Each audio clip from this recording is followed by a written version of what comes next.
बिस्मिल्लाहिर्रहमानिर्रहीम अस्सलाम वालेकुम नाजरीन। हमेशा की तरह अज भी असी देहाती कल्चर से वीडियो लैके हाजिर होए हैं कि दोस्तों लिए कोई रहनुमाई की जाए जिन्हों के किन्नू के खेत ने, किन्नू के बागात है, होर भी बागात है। माशाअल्लाह देख सकते हो किन्नू छोटा छोटा जिहा फुलकारी तो बाद बनना शुरू हो गया वा।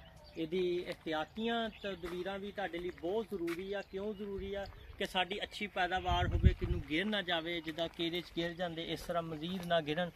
तो यदी एहतियात भी जरूरी है। ये वास्ते सानू स्प्रे करनी चाहिए, वक्तन वक्तन करनी चाहिए। तो खेतों की गोडी भी लाजमी गोडी होएगी तो यदी जी पैदावार अच्छी होएगी। जी भी देखो ना गोडी होगी, कोई घाह घू वगैरह कई बिच पट्ठे बीज देंगे, कोई कुछ कणक बीज देंगे। ये नुकसान होंदा, नुकसान किनू होंदा? पौधे नूं होंदा वा। पौधे नूं इसे लिए नुकसान होंदा वा कि उहदे दी पूरी खुराक नहीं जाती। जिस तरह असीं पूरी खुराक नहीं खावांगे तो सेहतमंद नहीं होवांगे। इस तरह इसकी खुराक भी राह च रह जाती। सानू ये वास्ते पूरे इकदामात करने चाहिए। आ देख सकते हैं असीं पूरा खेत गड़ा के कोई चीज़ नहीं बीजी, ना पट्ठे, ना गंदम, ना चरी, मक्की, बाजकाल बहुत सारिया फसलां बीज दित्तियां जांदियां। इहदे लई सानू अपने फसल नूं तरक कर देना चाहिए। वो खेत नूं चंगा बनाउण लई, पौधों नूं चंगा करन लई, चंगी पैदावार लैण लई किन्नू दी तो सानू मेहनत की जरूरत है। ये स्प्रे भी लाजमी आ कि तेला तुला ना पवे तो इस तरह साडा पौधा भी तंदरुस्त तवा ना रवे। तो अज मैं क्या दोस्तों नूं दस दईए कि जिहड़ी भी रहनुमाई है दईए कि ये भरपूर तवज्जो दो।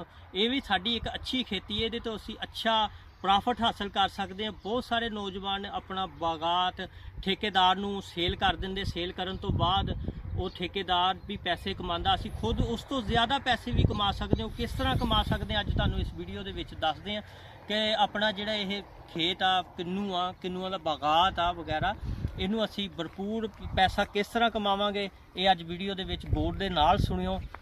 ਜਦੋਂ ਸਾਡਾ ਕਿੰਨੂ ਪੱਕ ਕੇ ਤਿਆਰ ਹੋ ਜਾਂਦਾ, ਇਹਨੂੰ ਅਸੀਂ ਸਟੋਰ ਵੀ ਕਰ ਸਕਦੇ। ਜਦੋਂ ਸਟੋਰ ਹੋ ਜਾਂਦਾ ਤੁਹਾਡਾ ਕਿੰਨੂ ਦੁੱਗਣੀ ਕੀਮਤ ਤੇ ਵਿਕਦਾ ਵਾ। ਅਗਰ ਅਸੀਂ ਮੰਡੀਆਂ ਦੇ ਵਿੱਚ ਵੀ ਕਿੰਨੂ ਨੂੰ ਲੈ ਕੇ ਜਾਈਏ ਨਾ ਤਾਂ ਸਾਡਾ ਅੱਛੀ ਕੀਮਤ ਤੇ ਵਿਕ ਸਕਦਾ, ਅਸੀਂ ਅੱਛਾ ਪ੍ਰੋਫਿਟ ਹਾਸਲ ਕਰ ਸਕਦੇ। ਇਹਦੇ ਤੇ ਭਰਪੂਰ ਅਸੀਂ ਤਵੱਜੋ ਦਈਏ, ਤਵੱਜੋ ਦੇਵਾਂਗੇ ਤੇ ਸਾਡਾ ਇਨਸ਼ਾਅੱਲਾ ਪ੍ਰੋਫਿਟ ਵੀ ਅੱਛਾ ਹੋਵੇਗਾ। ਅੱਛੀ ਅਸੀਂ ਕਿਸਾਨ ਭਰਾ ਆਮਦਨ ਕਮਾ ਸਕਦੇ ਹਾਂ। ਬਹੁਤ ਸਾਰੇ ਕਿਸਾਨ ਭਰਾ परेशान होंगे, असीं किन्नू सेल करता कोई नहीं होया, ठेकेदार कहता साडा तो लगे ही कुछ नहीं जी, सेल ही नहीं होया, सानूं तो पैसे घट गए, कोई पैसे छड्डो। इस तरह तुसीं खुद मेहनत करो, खुद अच्छा पैसा कमाओ। ये मैसेज साडे सारे किसान भरावां लई है जिन्हां दे बागात आ। ठेकेदार भी अपने अच्छे प्रॉफिट कमाते, इसे तो कमाते, तुसीं किसान भरा भी कमा सकते हैं। इस दे नाल ही असीं इजाज़त चाहांगे। इंशाअल्लाह फिर अच्छा भी लोग लेके आवांगे। इस दे नाल ही सानूं इजाज़त दो। अल्लाह हाफिज़। पाकिस्तान जिंदाबाद।